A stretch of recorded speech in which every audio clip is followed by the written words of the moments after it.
ಮೊನ್ನೆ 3ನೇ ತಾರೀಕು ಎಕ್ಸಾಮ್ ಬರೆದಿದ್ರು, ನೀಟ್ ಪರೀಕ್ಷೆನ ವಿದ್ಯಾರ್ಥಿಗಳು ಬರೆದಿದ್ರು. ಆದರೆ ಪರೀಕ್ಷೆಯಲ್ಲಿ ಪೇಪರ್ ಲೀಕ್ ಆದಂತ ಆರೋಪ ಕೇಳಿಬಂದಂತ ಹಿನ್ನೆಲೆಯಲ್ಲಿ ಅದನ್ನ ರದ್ದು ಮಾಡಲಾಗಿದೆ. ಮತ್ತೆ ಮರು ಪರೀಕ್ಷೆನ ನಡೆಸಲಾಗುತ್ತೆ, ದಿನಾಂಕವನ್ನ ನಿಗದಿ ಮಾಡಲಾಗುತ್ತೆ ಅಂತ ಹೇಳಿ ಈಗ ಆದೇಶ ಬರ್ತಾ ಇದ್ದಂಗೆನೆ ವಿದ್ಯಾರ್ಥಿಗಳು ಒಂದ್ ಕಡೆ ಆತಂಕವನ್ನ ವ್ಯಕ್ತಪಡಿಸ್ತಾ ಇದ್ದಾರೆ. ಈಗ ತಾನೇ ಎಕ್ಸಾಮ್ ಮುಗೀತು, ನಾವು ರಿಲ್ಯಾಕ್ಸ್ ಸ್ಟೇಟಸ್ ನಲ್ಲಿ ಇದ್ವಿ, ಈಗ ನೋಡಿದ್ರೆ ಮತ್ತೆ ಎಕ್ಸಾಮ್ ಬರಿಬೇಕು, ಇದು ಅಕ್ರಮ, ಇದು ನಮ್ ತಪ್ಪಲ್ವಲ್ಲ, ಯಾರೋ ಮಾಡಿದ ತಪ್ಪಿಗೆ ನಮ್ಗೆ ಯಾಕೆ ಶಿಕ್ಷೆ, ಪ್ರಾಮಾಣಿಕವಾಗಿ ಓದ್ದವರಿಗೆ ವರ್ಷಗಟ್ಟಲೆ ಓದ್ದವರಿಗೆ ಯಾಕೆ ಶಿಕ್ಷೆ ಕೊಡ್ತಿದ್ದೀರಾ ಅಂತ ಹೇಳಿ ಈಗ ದೇಶವ್ಯಾಪಿ ವಿದ್ಯಾರ್ಥಿಗಳಿಂದ ಪೋಷಕರಿಂದ ಆಕ್ರೋಶ ವ್ಯಕ್ತವಾಗ್ತಾ ಇದೆ. ಇನ್ನೊಂದು ಕಡೆ ಸಿಬಿಐ ತನಿಖೆಗೂ ಕೂಡ ಈಗ ಆದೇಶವನ್ನು ನೀಡಲಾಗಿದೆ. ಶೀಘ್ರದಲ್ಲೇ ಮರು ದಿನಾಂಕವನ್ನ ನಿಗದಿಪಡಿಸಲಾಗುತ್ತೆ. 3ನೇ ತಾರೀಕು ನಡೆದಂತ ನೀಟ್ ಪರೀಕ್ಷೆಯನ್ನ ರದ್ದುಗೊಳಿಸಲಾಗಿದೆ.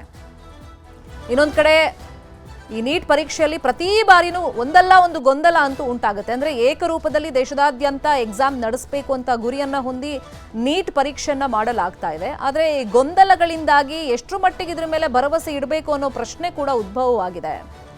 ಈಗ ವಿದ್ಯಾರ್ಥಿಗಳ ಭವಿಷ್ಯದ ಜೊತೆಯಲ್ಲಿ ಚೆಲ್ಲಾಟ ಆಡಿದ್ಯಾರು ಹಂಗಾದ್ರೆ?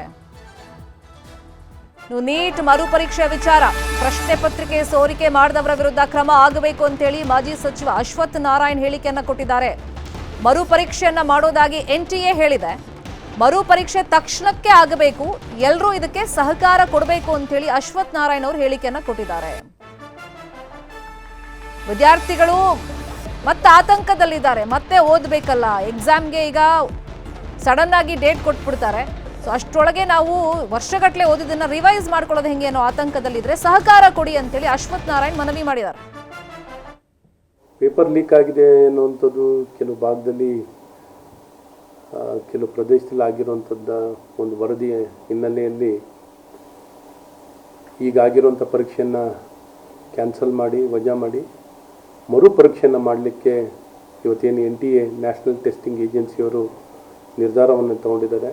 ಇದು ಒಳ್ಳೆ ನಿರ್ಧಾರ. ಯಾಕೆಂದರೆ ಮೆರಿಟ್ನಲ್ಲಿ ಕೆಲವೊಂದು ಕಡೆ ಕಾಂಪ್ರಮೈಸ್ ಆಗಬಾರ್ದು. ಅದನ್ನು ರೀಶೆಡ್ಯೂಲ್ ಮಾಡಿ ಎಕ್ಸಾಮ್ ಮಾಡ್ತಿರೋಂಥದ್ದನ್ನ ತಕ್ಷಣ ಮಾಡಿ, ಸಮಯ ವ್ಯರ್ಥವಾಗದಂಗೆ ತಕ್ಷಣ ಮಾಡಿಕೊಟ್ಟು, ಮತ್ತು ಯಾರು ಈ ಲೀಕನ್ನು ಮಾಡಲಿಕ್ಕೆ ಕಾರಣಕರ್ತಿದ್ದಾರೆ ಅವ್ರ ವಿರುದ್ಧವಾಗಿ CBI ತನಿಖೆಯನ್ನು ಆಜ್ಞೆ ಮಾಡಿದ್ದಾರೆ. ಆ ತನಿಖೆಯಾಗಿ ಅವರ ಸಂಬಂಧಪಟ್ಟ ವ್ಯಕ್ತಿಗಳನ್ನು ಬಂಧಿಸುವಂಥದ್ದು, ಕ್ರಮ ವಹಿಸುವಂಥದ್ದನ್ನು ಮಾಡಿ ಈ ಪಾರದರ್ಶಕತೆ, NTA ಏಜೆನ್ಸಿ ಕಂಡಕ್ಟ್ ಮಾಡ್ತಿರೋಂಥ ನೀಟ್ ಎಕ್ಸಾಮಿನ ಪಾರದರ್ಶಕತೆ, ಅಕೌಂಟಬಿಲಿಟಿ ಮತ್ತು ಮೆರಿಟು ಯಾವತ್ತೂ ಏನು ಕಾಂಪ್ರಮೈಸ್ ಆಗದೇನೆ ವಿದ್ಯಾರ್ಥಿಗಳಿಗೆ ಅನಾನುಕೂಲತೆ ಆಗಿದೆ. ಯಾಕೆಂದರೆ ಮತ್ತೊಮ್ಮೆ ಪರೀಕ್ಷೆ ಬರೆಯುವಂಥದ್ದು, ತಡ ಆಗುವಂಥದ್ದು, ವಿಳಂಬ ಆಗುವಂಥದ್ದು, ಇವೆಲ್ಲ ಸಮಸ್ಯೆಗಳು ಉದ್ಭವ. ಅದೇ ವಿಚಾರವಾಗಿ ವಿದ್ಯಾರ್ಥಿಗಳು ಮತ್ತೆ ಪೋಷಕರು ಏನು ಹೇಳ್ತಾರೆ ಈ ಬಗ್ಗೆ ಡೀಟೇಲ್ ಆಗಿ ಇನ್ಫಾರ್ಮೇಶನ್ ಕೊಡ್ತಾ ಹೋಗೋದಕ್ಕೆ ಮತ್ತೆ ಪೋಷಕರನ್ನ ವಿದ್ಯಾರ್ಥಿಗಳನ್ನ ಮಾತಾಡ್ಸೋಕೆ ರೆಡಿ ಆಗಿದ್ದಾರೆ, ಲೈವ್ ನಲ್ಲಿ ಕನೆಕ್ಟ್ ಆಗಿದ್ದಾರೆ ನಮ್ಮ ರಿಪೋರ್ಟರ್ ಪ್ರಗತಿ ಶೆಟ್ಟಿ. ಒನ್ಸ್ ಅಗೇನ್ ಪ್ರಗತಿ, ಈಗ ಸಹಕರಿಸಿ ಅಂತ ವಿದ್ಯಾರ್ಥಿಗಳಿಗೆ ಎಲ್ಲರೂ ಮನವಿ ಮಾಡ್ತಿದ್ದಾರೆ. ಸಹಕಾರ ಕೊಡೋದು ದೊಡ್ಡ ವಿಷಯ ಅಲ್ಲ, ಮತ್ತೊಮ್ಮೆ ಓದೋದು, ಕಷ್ಟಪಡೋದು ಈಗ ದೊಡ್ಡ ವಿಷಯ. ಬಹಳ ಗಂಭೀರವಾಗಿ ಎಕ್ಸಾಮ್ ಕಂಡಕ್ಟ್ ಮಾಡಬೇಕಾಗಿತ್ತು, ಆದರೆ ಯಾರೋ ಮಾಡಿದ ತಪ್ಪಿಗೆ ಮತ್ಯಾರಿಗೋ ಶಿಕ್ಷೆ ಅನ್ನೋ ರೀತಿಯಲ್ಲಿ ಲಕ್ಷಾಂತರ ಮಕ್ಕಳಿಗೆ ಮತ್ತೆ ಎಕ್ಸಾಮ್ ಬರೀಬೇಕು. ಹಾಗಾಗಿ ವಿದ್ಯಾರ್ಥಿಗಳ ಮಾತೇನು, ಯಾವ ತರ ಆಕ್ರೋಶ ವ್ಯಕ್ತಪಡಿಸ್ತಾ ಇದ್ದಾರೆ? ಶರ್ಮಿತಾ, ಈ ಎಡವಟ್ಟಾಗಿರೋದು ಇದೇ ಮೊದಲಲ್ಲ, ಈ ಹಿಂದೆ ಕೂಡ ಆಗಿತ್ತು. 2024ರಲ್ಲೂ ಆಗಿತ್ತು. ಪದೇ ಪದೇ ಮಿಸ್ಟೇಕ್ ರಿಪೀಟ್ ಆಗ್ತಾ ಇದೆ ಅಂದ್ರೆ ಇದು ಖಂಡಿತ NTA ಎಡವಟ್ ಅಂತಾನೆ ಆಕ್ರೋಶ ಹೊರ ಹಾಕ್ತಿದ್ದಾರೆ. ವಿದ್ಯಾರ್ಥಿಗಳನ್ನ ಮಾತಾಡಿಸ್ತಾ ಹೋಗ್ತೀನಿ. ಸೊ ನೀಟ್ ಎಕ್ಸಾಮ್ ಕ್ಯಾನ್ಸಲ್ ಆಗಿದೆ, ಸೊ ನಿಮಗೂ ಕೂಡ ಇನ್ಫಾರ್ಮೇಶನ್ ಬಂದಿದೆ. ಎಷ್ಟು ಬೇಜಾರಾಗ್ತಿದೆ, ಏನ್ ಹೇಳ್ತೀರಾ? ತುಂಬ ಬೇಜಾರಾಗುತ್ತೆ. ಇಷ್ಟು ವರ್ಷ ಕಷ್ಟಪಟ್ಟು ಓದಿದ್ರು ಈ ಥರ ಒಂದ್ಸತಿ ಎಕ್ಸಾಮ್ ಬರೆದ್ಮೇಲೂ ತಿರ್ಗಾ ಏನೋ ಯಾರೋ ಮಾಡಿದ ತಪ್ಪಿಗೆ ನಾವು ತಿರ್ಗಾ ಬರೀಬೇಕಂದ್ರೆ ತುಂಬ ಬೇಜಾರಾಗುತ್ತೆ. ಇಷ್ಟು ವರ್ಷ ಫಸ್ಟ್ PUC ಇಂದನೇ 2 ವರ್ಷ ಕಷ್ಟಪಟ್ಟು ಶ್ರಮಪಟ್ಟು ಓದ್ಮೇಲೂ ಹಿಂಗೆ ತಿರ್ಗಾ ಬರೆದ ಮೇಲೆ ತಿರ್ಗಾ ಬರೀಬೇಕು ಅಂದರೆ ಕಷ್ಟ ಆಗುತ್ತೆ. ಇವಾಗ ನೀವು ತುಂಬಾ ಓದಿರ್ತೀರಾ, ಹೇಗೆ ರೆಡಿ ಆಗಿರ್ತೀರಾ ಎಕ್ಸಾಮ್ ಮುಂಚೆ? ಯಾವ್ಯಾವ ಅಂದ್ರೆ ಎಷ್ಟು ಹೊತ್ತು ಓದೋದಕ್ಕೆ ಸ್ಪೆಂಡ್ ಮಾಡಿರ್ತೀರಾ? ಮ್ಯಾಮ್, ದಿನಕ್ಕೆ ಅಟ್ಲೀಸ್ಟ್ 12 hours ತನಕ ಓದಿರ್ತೀವಿ. ಯಾಕಂದರೆ ಕೋಚಿಂಗ್ಸು ಬೆಳಗ್ಗೆ 6 to ಸಂಜೆ 6 ತನಕ ಇರುತ್ತೆ ನಮಗೆ. ಇಲ್ಲಿ ರಾತ್ರಿ ತನಕ ಮಿಡ್ ನೈಟ್ ಸ್ಟಡೀಸ್ ಎಲ್ಲ ಮಾಡಲೇಬೇಕು ನಾವು.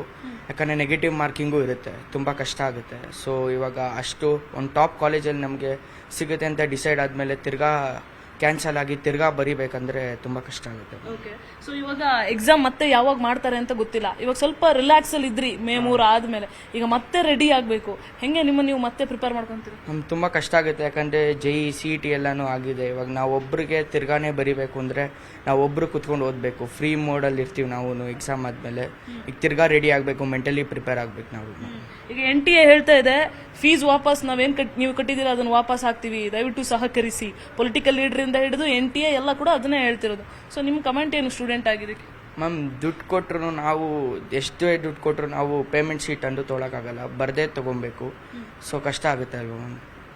ಅವ್ರು ದುಡ್ಡು ಕೊಟ್ಟರು ನಾವು ಕಷ್ಟಪಟ್ಟು ಓದ ಮೇಲೆ ಸಿಗೋದು. ಯಾಕಂದರೆ ಇವಾಗ ಮಿನಿಮಮ್ 10 to 15 days ಟೈಮ್ ಕೊಡ್ತಾರೆ ಅಷ್ಟೇ, ಜಾಸ್ತಿ ಟೈಮು ಕೊಡೋಕ್ಕಾಗಲ್ಲ. ಸೊ ಅಷ್ಟು ಟೈಮಲ್ಲಿ ಪ್ರಿಪೇರ್ ಆಗೋದು ತಿರ್ಗಾ ಕಷ್ಟ ಆಗುತ್ತೆ. 2 ವರ್ಷ ಓದಿರೋದಿಲ್ಲಿ ಇವಾಗ ಶಾರ್ಟ್ ಟೈಮಲ್ಲಿ ರೆಡಿ ಆಗಿ ಮತ್ತೆ ಅದೇ ರ್ಯಾಂಕ್ ತಗೋಬೇಕು ಅಂದ್ರೆ ತುಂಬ ಕಷ್ಟ ಆಗುತ್ತೆ. ಸರ್ ಏನ್ ಹೇಳ್ತೀರಾ ಪೋಷಕರಾಗಿ ನೀವು? ನೀಟ್ ಎಕ್ಸಾಮ್ ಅದೇ ದಿಢೀರ್ ಅಂತ ಕ್ಯಾನ್ಸಲ್ ಮಾಡಿದ್ರೆ ಸ್ಟೂಡೆಂಟ್ ತುಂಬ ಪ್ರಾಬ್ಲಮ್ ಆಗುತ್ತೆ. ಮನಿ, ಎನರ್ಜಿ, ಎಫರ್ಟು ಎಲ್ಲ ವೇಸ್ಟ್ ಆಗಿಬಿಡುತ್ತೆ. ಆಮೇಲೆ ತಿರ್ಗಾ ಅವರು ಪ್ರಿಪೇರ್ ಮಾಡಬೇಕಾಗತ್ತೆ. ಈಗ ತುಂಬ ಹುಡುಗರು ತುಂಬ ಎಫರ್ಟ್ ಆಗಿರ್ತಾರೆ, ರಾತ್ರಿಯಾಗಲೂ ಕಷ್ಟಪಟ್ಟು ಓದಿರ್ತಾರೆ.